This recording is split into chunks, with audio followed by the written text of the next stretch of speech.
This is Eyewitness News on LA56 with live breaking news. Breaking news from the Port of Los Angeles, a desperate search for survivors after a vehicle went into the water.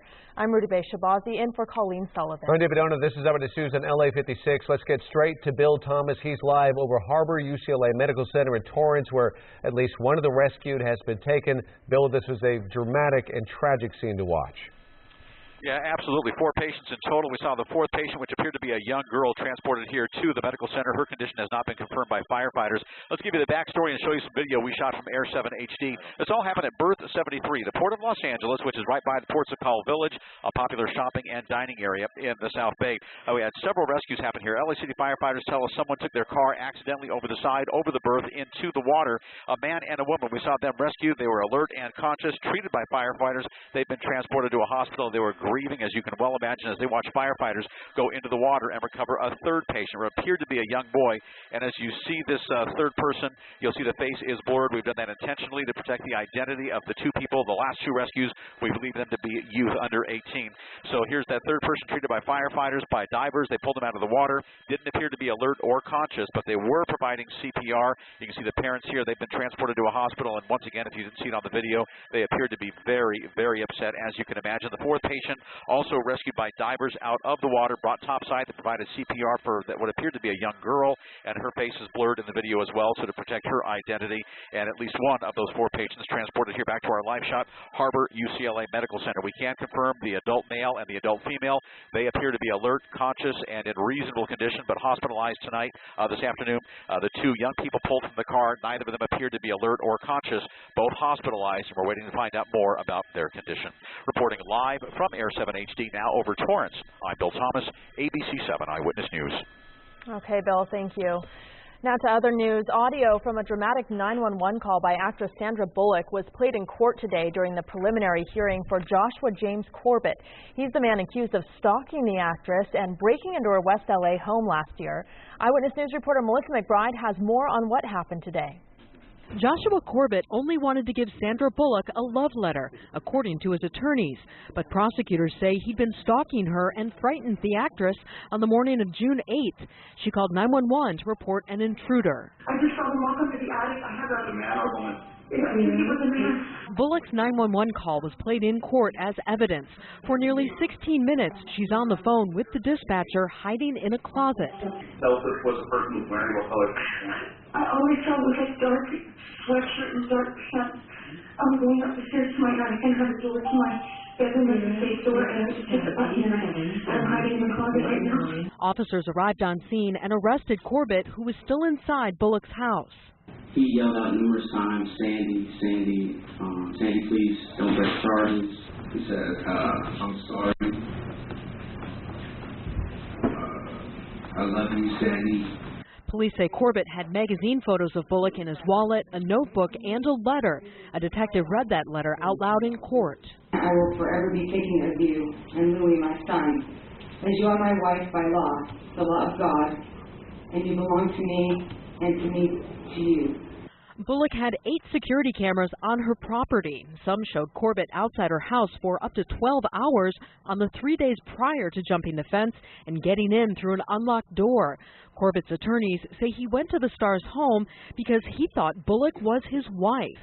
In his mind, thought he was married to Sandra Bullock. Delusional as it is, that's what he thought. What he wasn't there for was to hurt her. Bullock's son was not home at the time. She was there alone.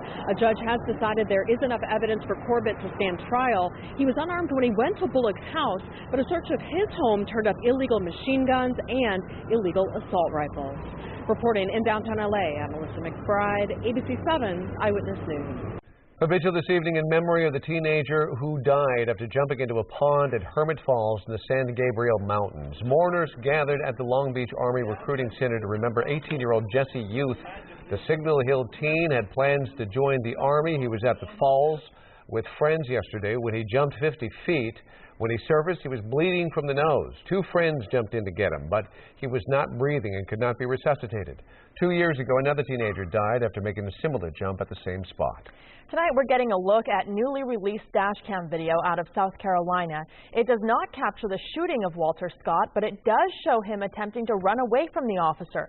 Eyewitness News reporter Jory Rand has the video and an exclusive interview with the officer's mother. These are the final moments before everything changed for 2 families and 1 South Carolina community. Reason for the stop is your third brake light's out.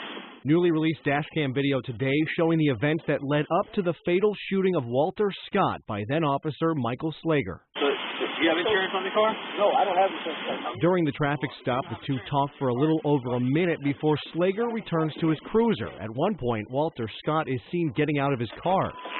Haven't seen the car. Scott does as instructed, but just 20 seconds later, makes a run for it. Through the breathing and the wind, some of the audio of the chase gets recorded. We know what happened next only because of this video taken by a bystander. Slager shoots and kills Scott as he runs away. Today, Slager's mother spoke exclusively with ABC News. I can't imagine him. He loved being a police officer. I can't imagine him doing something that it's just not like him. That's not his character. Sharp went on to say she knows she's not the only mother grieving the loss of her son. I just have to let it be and hope God takes care of everybody involved. Not only my family, but the Scott's family. Because I know they're grieving just like I'm grieving. The man who shot that video, Faden Santana, told ABC News today he feared for his safety and held the video until he saw in the news police were portraying the shooting as self-defense. So it was all the opposite of what the video showed. You know, so that's when I thought about erasing the video and even leaving the community. But he didn't. He turned the tapes over and Slager was charged with murder. Jory Rand, ABC7 Eyewitness News. Here in LA, activists gathered today denouncing the shooting and calling for an end to what they say is a nationwide problem. Nationwide, hundreds and hundreds and hundreds of people over and over and over again, racially targeting black and brown people, targeting mentally ill people. This has got to stop. The small gathering today comes ahead of a larger protest scheduled for April 14th in front of the LAPD headquarters and in other cities across the country. A suspect has been arrested accused of kidnapping and repeatedly sexually assaulting a woman in Arcadia. As Eyewitness News reporter Darsha Phillips tells us, the woman was eventually able to escape and call for help. Residents in this quiet neighborhood still reeling from the drama that unfolded after an intense search for a suspected rapist. I couldn't get out for a little while because the cops were blocking both ends, and they were walking around with guns, and they weren't really letting anybody in or out. 29-year-old Philip Ludi, authorities say, kidnapped a 25-year-old woman as she walked by a gas station near Longden and Peck Road about 3 a.m. Wednesday. According to authorities, Ludi then drove the woman to a house in this neighborhood where he repeatedly raped her. A nearby resident heard the victim screaming and called 911. When deputies arrived, Ludi escaped, running from yard to yard. This guy had his shirt stuck on a fence, and I said, "What's going on?" "I don't know." So anyway, the guy ran toward us. A massive manhunt for Ludi took place, and many residents jumped into action, trying to track down the suspect. They're chasing him to the neighborhood, and so I go to the house where they're chasing him at, and it's vacant, and we jump the fence, look at the trash cans, nobody found. And that's when I showed up again. There's certain things that people just kind of mind their business about. But when you hear about things such as like rape or child molestation or something of that nature, it's kind of not tolerated wherever you go. Ludi was captured about 9:30 last night. He was found hiding in bushes behind a home. His arrest, a relief for many after such a frightening ordeal. You never really know what's going on under your nose, even though you live in a safe neighborhood. I guess things can happen anywhere. Ludi, authorities say, was on bond for a similar arrest. And as for the victim, authorities say she remains hospitalized, recovering from her injuries. In Arcadia, I'm Darsha Phillips, ABC7 Eyewitness News. More dangerous weather ripping through the Midwest this afternoon. This massive tornado on the ground was caught on camera in northern Illinois. Several homes were damaged about 70 miles west of Chicago. Look at that. Other tornadoes were reported near Peoria, Illinois and DeWitt, Iowa, but there have been no reports of injury or damage in those areas so far, but those storms are still out there. Jonathan Novak has been tracking them. Hey, Jonathan. Hey, David, folks, tornado watches, not all up and down, but for most of this area of showers and storms from the Midwest all the way stretching down, even into Texas. Let's take a closer look, and you can see where that yellow box is. We have severe weather right there. Tornado watches. There were some tornado warnings. Right now, severe thunderstorms around the Midwest east of Milwaukee. And what we were looking at is a tornado that was about 70 miles west of the Chicago area. And again, when you have what you right now, cold air colliding with the warm air from the south, you can get storms like this, and when you have some rotation in those storms, oftentimes, of course, we can get tornadic activity dropping down from these storms, which is expected to go throughout at least 3, 4 a.m. for a lot of this activity. Again, it stretches all the way down to Texas, where there's also a tornado watch. This yellow box you can see right here, it goes down into near the Greenville area. So we're watching this as well here locally, where we have nothing going on as far as rain goes, but we have nice weather and another system to our west that we will detail for our own forecast coming up a little bit later. We'll take another closer look at this radar too in the Midwest. Back to you. Okay, thanks, Jonathan. A new terror arrest on U.S. soil. This time the suspect handed over to authorities at Chicago's O'Hare Airport. Tonight, federal authorities are revealing what happened when he tried to join ISIS. Here's ABC's Pierre Thomas. The FBI says Joshua Van Haften is the latest example of a steady stream of Americans accused of trying to go to Syria to fight for ISIS. Before his arrest in Turkey, Van Haften allegedly posted ISIS propaganda videos online and was in touch with an ISIS fighter in Syria. But once in Turkey, he wrote, he was frustrated because all the boys who were supposed to help me wanted money. Van Haften, a registered sex offender, was caught before he could cross into Syria last August. Yesterday, he was flown to Chicago and taken into U.S. custody. An estimated 34 Americans have been accused of trying to join ISIS. Men, women, all ages and races, from active members of the National Guard to Van Haften, now added to that list. These suspects come from all walks of life from all parts of the country. You have to have a good intelligence lead to know who to focus on. Pierre Thomas, ABC News, Washington. And up next, a big scare at 30,000 feet. A plane full of passengers hit by lightning. And tonight we're hearing from terrified passengers. What's this? Don't go into the lane. Don't go into the lane. Frightening video. Cars swerve as a woman wanders into lanes on a local freeway. See how it all ended. A popular movie star may take the lead in a film based on an attraction at Disneyland. I'm George Panacchio, the story in tonight's Hollywood Wrap. Plus, Dwayne Johnson's routine for a rock-hard body. The food he eats every day, several times. Next.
A wild scene in San Diego as cars swerved to avoid hitting a drunken woman walking in and out of lanes on the 15 freeway. Don't go into the lane.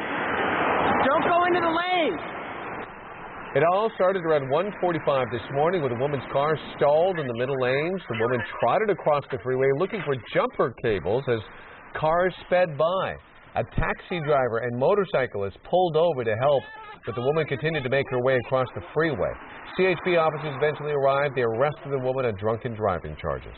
Quite a scare for airline passengers traveling from Iceland to Denver. Their plane was hit by lightning, punching a hole in the nose of the Boeing 757.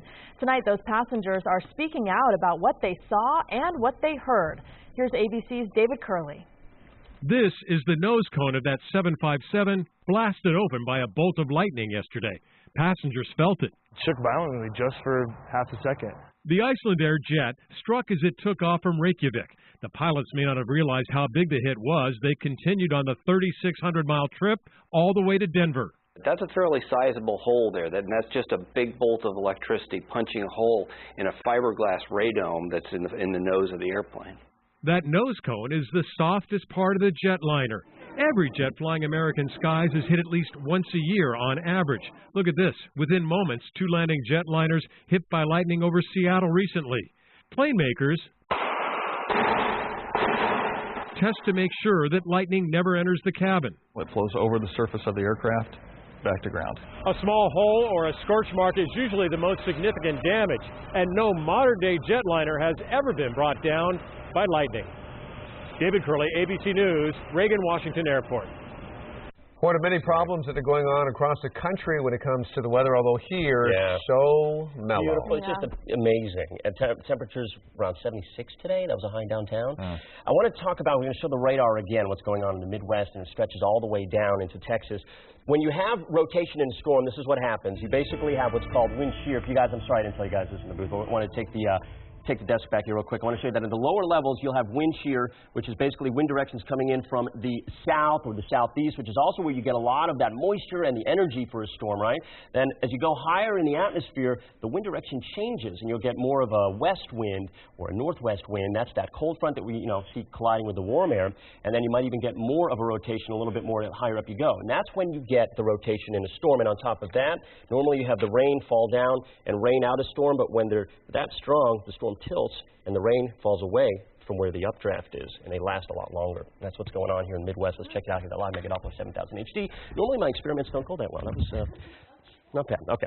So they are really under the gun, and not for just a short amount of time. They are still dealing with that throughout the night into tomorrow morning, and severe weather stretching all the way from near Chicago, north of Chicago, around Milwaukee right now, where really heavy rain is falling all the way down into Dallas. You see this right here, that is a line of some of that is severe weather, and there's yellow boxes here. These are tornado watches. All right, that means through tonight the potential for more tornadic activity to develop in that area is there. Okay, let's get to our weather. Running Springs, fantastic today. Look at that, hardly a cloud. I have 2 or 3 clouds there, and highs downtown. I mentioned 76, right there at the low, 53, very seasonable. 64 now in downtown, 66 in the valley, Burbank looking really nice. Temperatures in Santa Clarita in the 70s, 60 at the coast in Santa Monica, and right around 67 there, Riverside and Hemet. You guys are sharing that number. It's a nice evening ahead. High pressure, weak high pressure is kind of going to keep us somewhat mild to warm, and we're going to be watching a system off to the west that otherwise would bring us rain. It's just going to be falling too far to the south of us as we go into the extended, and you can really make that low out. Check that out, and that is going to be drifting to the south. I can show you that right here in the future scan, what's going to happen with that one as we go through Friday and into the weekend. So how it will affect our weather, it's going to help to drag in some moisture, some clouds, keep that onshore flow going, keep our temperatures in check, which otherwise might really warm up. If it were over us, we'd have rain, but we don't, so that's what we're going with, some extra clouds, some morning fog, temperatures pretty mild, seasonable, really good in terms of the forecast going into Friday and the weekend. Tomorrow, 70 in Los Angeles, a little cooler than today, but you get a lot of sunshine around, 73 in the IE, 69 Long Beach, and the 70 forecast for LA Metro and Orange County is just really nice. AM clouds, afternoon, mostly sunny. That goes all the way through Tuesday when we warm up Wednesday and Thursday into the 80s by Thursday.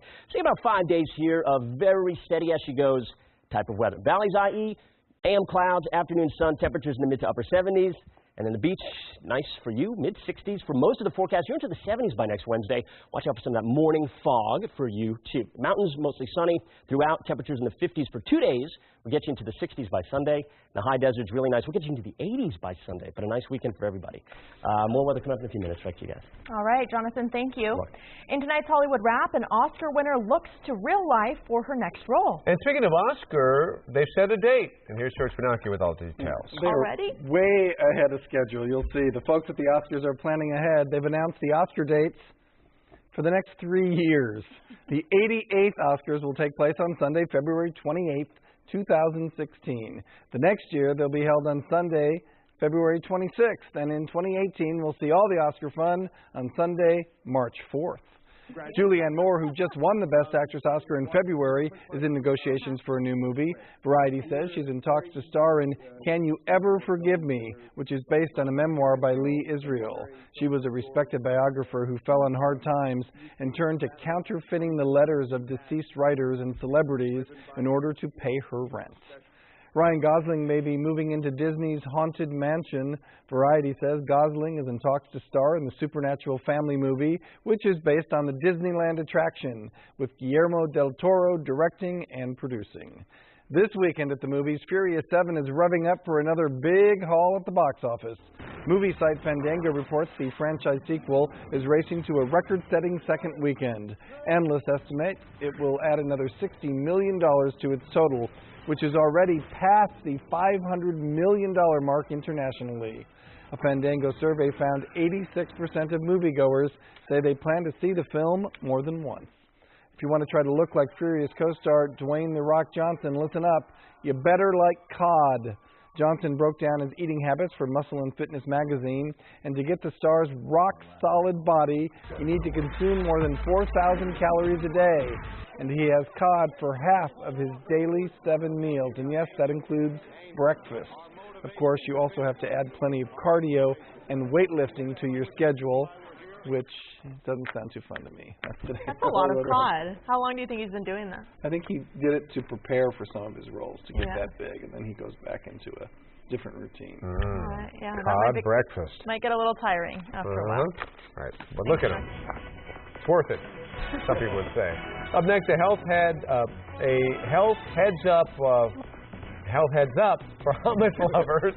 The recall you need to know about. Plus, an incredible family reunion caught on camera. See what happens when an elephant sees her daughter for the first time in years. And ahead at 7:30, murder suspect Robert Durst pleads not guilty to charges in Louisiana, and the LA Times publishes a letter that they'll believe to be from Durst.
A warning for hummus lovers. Popular brand Sabra is recalling about 30,000 cases nationwide due to a possible listeria contamination.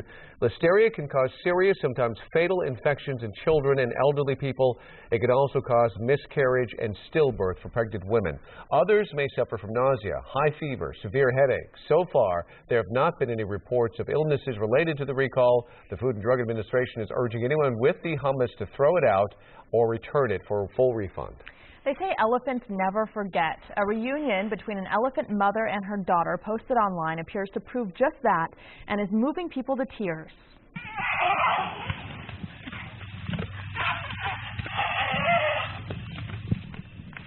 The video was put on Facebook, and it's easy to see why so many people are having such an emotional reaction to it.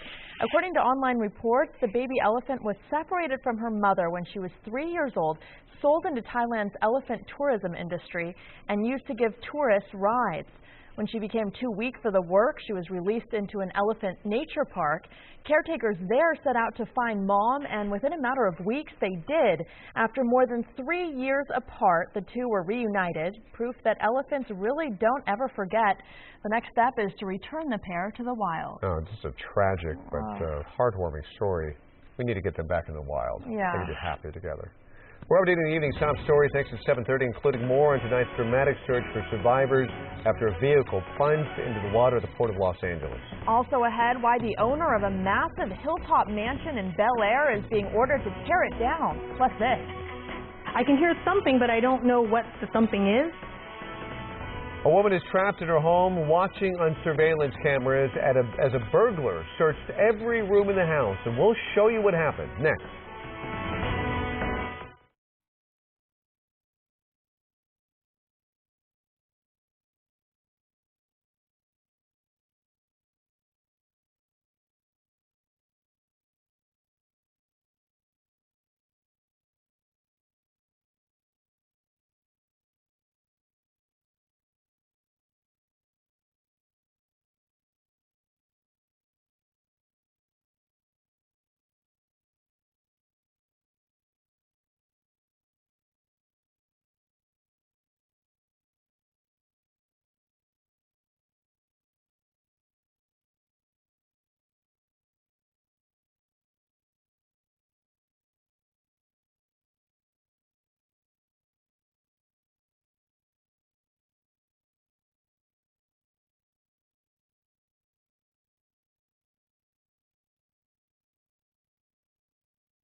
live from ABC7.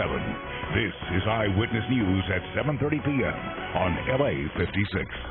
Breaking news at 7:30. A desperate, dramatic rescue at the Port of Los Angeles where 2 adults and 2 children have been pulled from the water.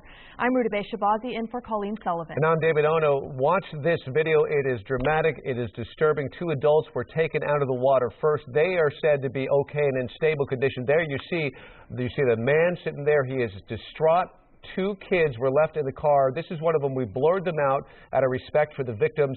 The first child taken out of the car, we believe to be somewhere in the teenage years, completely unconscious. Immediately they start heart massage. The second child comes out 15 minutes later approximately.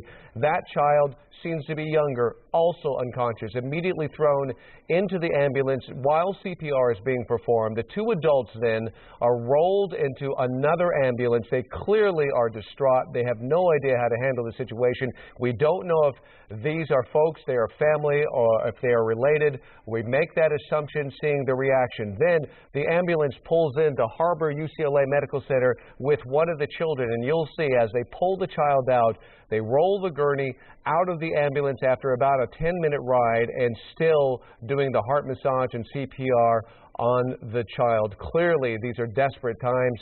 Both children now said to be in grave condition at Harbor UCLA Medical Center. The 2 adults said to be in stable condition. Back at the scene, there is the oil slick from where we believe the car is submerged in the water. We believe that they're going to bring in what's called a crane boat to pull that car out. We still have no idea how the car ended up in the harbor, but it begs a lot of questions here. How do you get out of a car when it is submerged underwater? It's assumed that the engine immediately dies, the power windows don't work. We got to learn those things when we are driving in this modern technology. We're still trying to find out more details about what happened here. We have a crew on the scene. A full report coming up on Eyewitness News at 11 o'clock tonight. Just heart-wrenching to see that. Well, newly released video in the moments leading up to the fatal shooting of Walter Scott in South Carolina. The dashcam video captures what starts off as a seemingly normal traffic stop. Then Officer Michael Slager pulls Scott over for a broken taillight. At one point, Walter Scott is seen getting out of his car, but Slager instructs him to get back in. But 20 seconds later, he makes a run for it. The shooting itself was caught on cell phone video by a bystander. Slager has since been fired and charged with murder. A controversial mansion project in Bel Air will be getting an unplanned makeover after inspectors order part of it to be torn down and removed. And Eyewitness News reporter Sid Garcia shows us why the development is so controversial and what the celebrity developer behind it is being forced to change. The city of Los Angeles has told the developer of this 30,000 square foot mega mansion that part of it has to be demolished. The chief inspector with the Department of Building and Safety went up to the Hilltop property in Bel Air on Monday and found what he calls a laundry list of violations. They include construction that went on after the city ordered work to stop last fall. And what's already been built is much bigger than what was on the approved plans for the project. We got our permits correctly. The developer is Mohammed Hadid. He's known for building ultra-luxurious homes and hotels for the rich and famous. He spoke with Good Morning America about the controversial project 2 months ago, but he hasn't responded to our request for comment about the city's latest action. Neighbor Mark Lohman says a while back a heavy rain raised huge concerns about the stability of the hill the home is being built on. A good segment of the hillside came down, and it caused everyone to freak out a little bit. And that was when we first were going, was the building connected with that hillside coming down. LA's chief inspector told me his office did give Hadid permission to continue to maintain the landscape and to cover up parts of the home to protect it from rain. But Hadid was given until April 22nd to comply with the city's orders to demolish parts of this project. And I'm not quite sure how you do that. That's going to be quite chaotic to do that. Now, if the developer of this mansion hasn't done the work by April 22nd, the city, I'm told, does have the option of pursuing criminal misdemeanor action against him. In Bel Air, I'm Sid Garcia, ABC7 Eyewitness News. City of Los Angeles says it's making progress cracking down on illegal medical marijuana shops. 2 years ago, voters passed Proposition D, putting tough restrictions on medical marijuana facilities. And since then, the city has closed more than 500 of the illegal businesses. There are close to 120 clinics that currently meet the city's guidelines for so-called immunity, but that is something being constantly reevaluated. They have to satisfy a number of physical criteria. They can't be too close to each other, to a school, to a playground. They can't illuminate their signage at night. They can't have alcohol sales on the premises. There are a whole number of other elements that can change from day to day. There have been several legal challenges to the new guidelines, but so far the city has won all challenges. Robert Durst, wanted for murder in Los Angeles, pleads not guilty to separate charges in Louisiana. This as a bizarre letter surfaces in the LA Times talking about football, LA traffic, and opera, but mentioning nothing about his alleged crimes, the charges against him, or his ongoing court drama. With his hands shackled to his sides, millionaire real estate heir Robert Durst pleaded not guilty in a New Orleans courtroom today to 2 weapons charges, attorneys lifting him from an armchair to his feet to walk to the podium.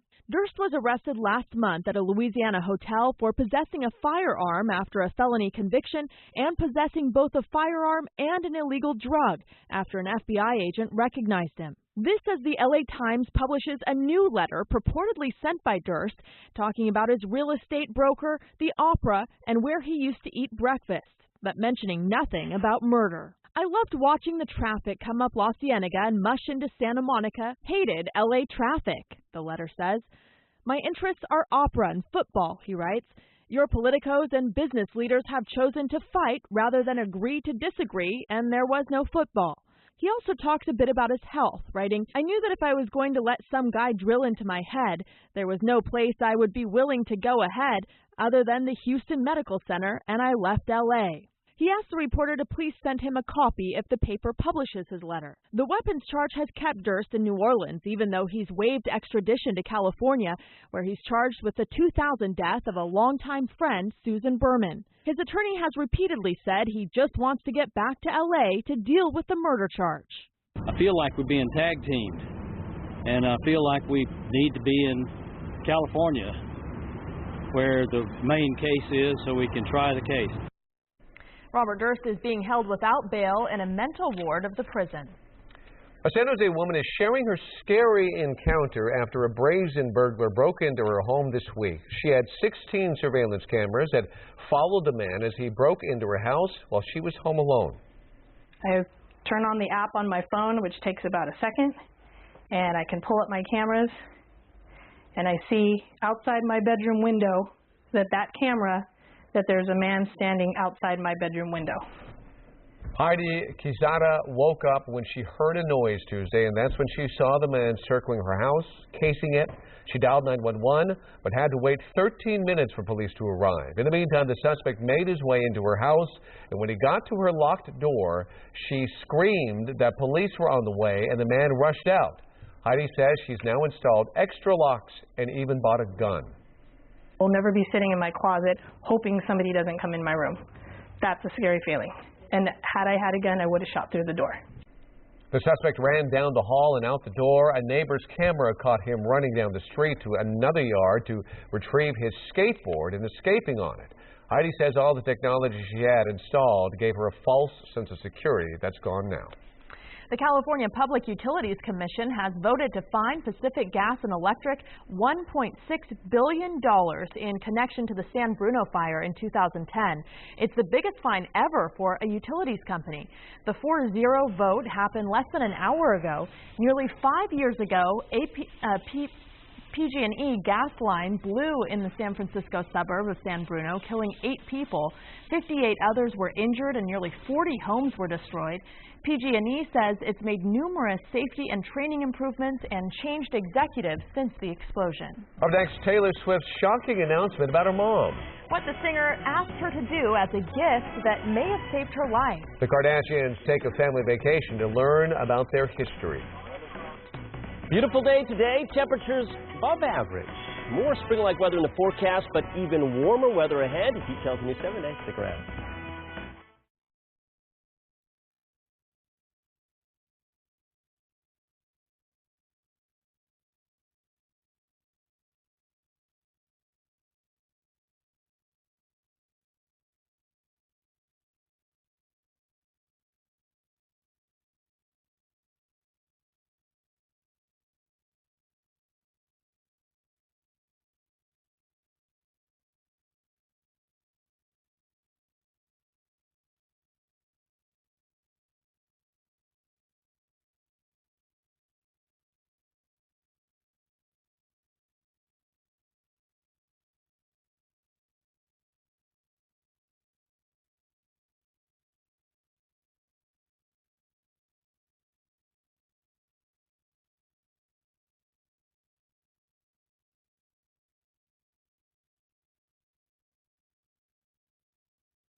Taylor Swift has reached out to her fans in an emotional post to share some sad news. Her mother, Andrea, has cancer. But it's the message behind the announcement that has her fans and their parents talking. Health specialist Denise Dore has more on the story and some important information we all need to hear about taking care of our health. From music to fashion, singer Taylor Swift is a leading influence. Now the young songwriter wants to use her voice to save lives. Taylor and her mother are very close. In this video tribute to her, you see the two spending time together. In a letter to fans, Swift discussed being worried about her mom's health. She said for a Christmas present, she asked her mom to go to the doctor for a health screening. She agreed and went in to get checked. There were no red flags and she felt perfectly fine, but she did it just to get me and my brother off her case about it. Swift's mother was diagnosed with cancer. While Swift is not releasing the details of her mom's condition, the singer hopes other young people will remind their parents to stay on top of their health. I think it definitely makes me more mindful of things that can happen. I know my mom says she never has time to go to the doctor. Regular checkups is something that people should be doing, and I feel like she's going to make a big influence on her fans by what she did, especially with all of the young teens. They're going to want to urge their parents. I think that Taylor is doing a huge service to the community. Dr. Taryn Clark says subtle signs of cancer like fatigue or weakness are things people rarely make doctor's appointments for. That's why regular exams are so key. The yearly checkup will detect most cancers in early stages. That would include a physical exam where a doctor can really be careful about looking for skin changes, new lumps and bumps, checking lymph nodes. While Swift wrote she hopes her fans will never receive news of a cancer diagnosis, by sharing her story, it may encourage people to take action. Her message is definitely hitting home with 25-year-old Bianca Herrera. My dad's the one that's always like, I'm fine, I don't need to see a doctor, I feel fine, so I'm going to most definitely be urging them. Dr. Clark says yearly physicals can help people stay on top of specific cancer screenings such as mammographies, colonoscopies, and skin exams. In her blog, Swift mentions her mom, Andrea Finley, won't be attending as many concerts because she has an important battle to fight. In the newsroom, Denise Dore, ABC7 Eyewitness News. Part of the Kardashian clan is in Armenia getting in touch with their heritage. Kim and sister Khloe are visiting the capital city of Yerevan along with Kanye West and daughter North. Fans and photographers surrounded the bunch at the airport and outside their hotel. The trip's timing coincides with the commemoration of the 100th anniversary of the Armenian genocide. Their journey will be featured on the family show Keeping Up with the Kardashians. Up next, meteorologist Jonathan Novak looks ahead to the weekend forecast. Plus, Tiger Woods returns to golf after a 9-week absence. We'll show you how he fared today in the opening round of the Masters. And a special homecoming for a wounded soldier. Watch as James Hoff and his family get the keys to a new home.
Celebrating an achievement on Mars by running a marathon here on Earth.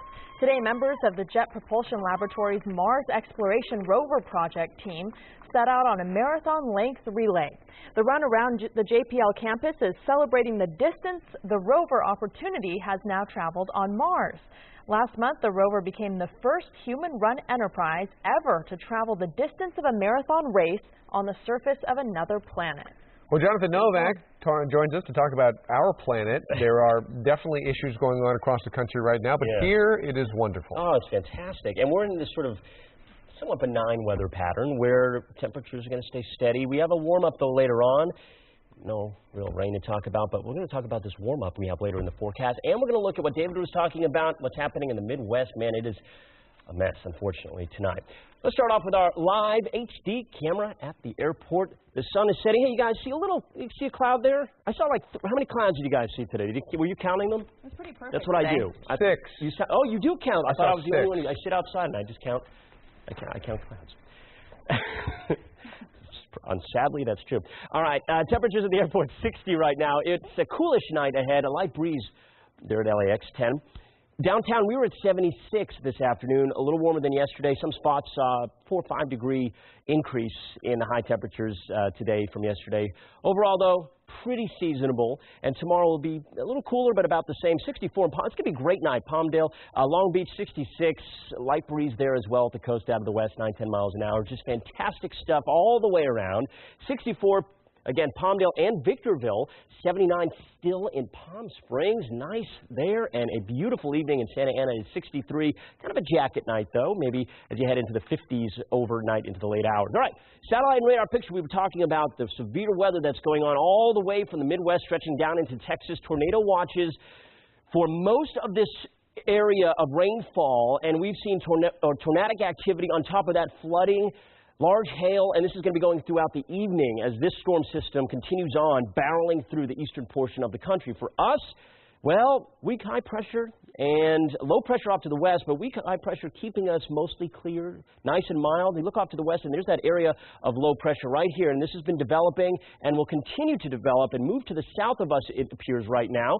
And that's important because as it heads south of us, it will keep the rain away. Otherwise, if we're over us, we would have the rain, which, of course, we need. So instead of the rain, we're going to just have some extra cloud cover with this low. Watch it here Friday, 7 p.m. You'll actually see a dive to the south and southeast out of the picture. But still, nevertheless, it's going to impact our weather. It's going to affect us by bringing some additional moisture, help that onshore flow to kind of keep temperatures where they are. And again, some morning clouds, but afternoon sun. So beautiful the next few days before the warm-up happens, which you're going to see that warm-up in the 7-day forecast in just a second. 70 tomorrow in Los Angeles, 72 Pasadena, can't beat that. 70 Santa Clarita, Beaumont 69, and the 7-day forecast for LA Metro and Orange County, powered up by AccuWeather. A few degrees warmer on Saturday and Sunday, morning clouds, afternoon sun. Same on Monday and about the same on Tuesday, but Wednesday, Thursday, upper 70s, getting into the 80s by Thursday. The valleys, you're getting into the 80s by Wednesday. Until then, kind of steady as she goes, mid to upper 70s. Afternoon sunshine after some morning clouds. The beach, mid-60s to upper 60s. Morning clouds, afternoon sunshine. The mountain looks really nice. A little cool tonight, of course, but then you're into the 60s by Sunday on. And the high desert, you're into the 80s by Sunday. Beautiful weather all around, guys. Dallas has more at 11 o'clock. Back to you. All right, Jonathan, thank you. You're welcome. So many storylines entering the 79th Masters tournament, from Tiger's return to Rory McIlroy going after a career Grand Slam. But 20-year-old Jordan Spieth, who came in with a win in 2 seconds in his last 3 starts this season, stole the show at Augusta. Tiger playing his first tournament in 9 weeks, a lot of questions about his short game coming in, but it was his irons that gave him trouble. On the 12th hole, Tiger trying his shot, and he comes up short, rolls back into the water. 1 of 4 bogeys on the round. And thank goodness for the par 5s. Tiger birdied 3 of the 4 par 5s today. Tiger with a 1 over par 73. Rory McIlroy needs a green jacket to complete the career Grand Slam. He shoots 1 under 71.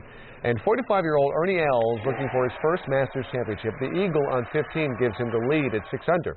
He's tied with 3 others for second at 5 under par, and it's said that you can't win the Masters on the first day, but Jordan gave it a good try. He carded 6 birdies during a 7-hole stretch, and then he ended his round in style. On 18, he gets his 9th birdie. He gets a 3-shot lead at 8 under par. LA Sparks star Candace Parker says she won't be playing for the team when the WNBA season begins in June. Like many WNBA players, Parker plays basketball practically year-round, and she presently is on a team in Russia. Parker is 29. She says she needs some rest before returning to the WNBA. No word on how many Sparks games that she will miss. Finally, last Saturday, the Kentucky basketball team lost its bid for a perfect season. Today, they suffered a different kind of loss. 7 of their players announced that they will leave school to enter the NBA draft. If all 7 are drafted, it would break Kentucky's record of 6 players taken in the 2012 draft. He served his country in the Army and was wounded by an IED. Now, thanks to a Veteran Support Foundation, he's getting a new home for free. Inland Empire reporter Leticia Juarez was there as the family got the keys. Oh, wow. It's a homecoming of sorts for retired Army Specialist James Huff, his wife Saria, and 2-year-old son Kason. The family excited to check out their new home for the first time. Look, it's your little playroom. Today they also got the keys and a big welcome. First of all, we want to thank you for your service and everything that you've done for our country, and congratulations on your new home. Thank you. Huff served 3 years in the Army. In 2004, while deployed in Iraq, he was wounded after an IED exploded near him. I was wounded there. Roadside bomb went through my back. Came out my side. Huff was medically retired after his injury. Wow. He and his wife applied for the house through the organization Military Warrior Support Foundation, which provides mortgage-free homes to wounded heroes. With the help of Wells Fargo, the remodeled foreclosure is now theirs. Huff says he is grateful for the opportunity. It feels a sense of security. It feels good knowing that there's good people out there and take good care of our soldiers and the wounded. He will also take part in the Foundation's 3-year mentorship program that helps military families with their finances. At the end of 3 years, they will receive the deed to the home, and it will still continue to be mortgage-free. It will take some getting used to. The couple is relocating from their home state of Hawaii to the mountain community of Sugarloaf near Big Bear. I'm going to have to definitely get used to this, get some warm clothes, because I'm not used to this. In Sugarloaf, Leticia Juarez, ABC7 Eyewitness News. More news straight ahead here at 7:30 and ahead tonight on Eyewitness News at 11 on ABC7. Family and friends are gathering right now to remember a teen who died after a deadly jump in the Angeles National Forest. Tonight, witnesses and his family speak to us about the tragedy. Plus, their motto is keeping kids on horses and off the streets. Tonight, a closer look at the Compton Junior Posse and how they're changing lives. These stories and all the late-breaking news on Southern California's #1 late newscast, Eyewitness News at 11 on ABC7.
Thanks for watching. Have a good night.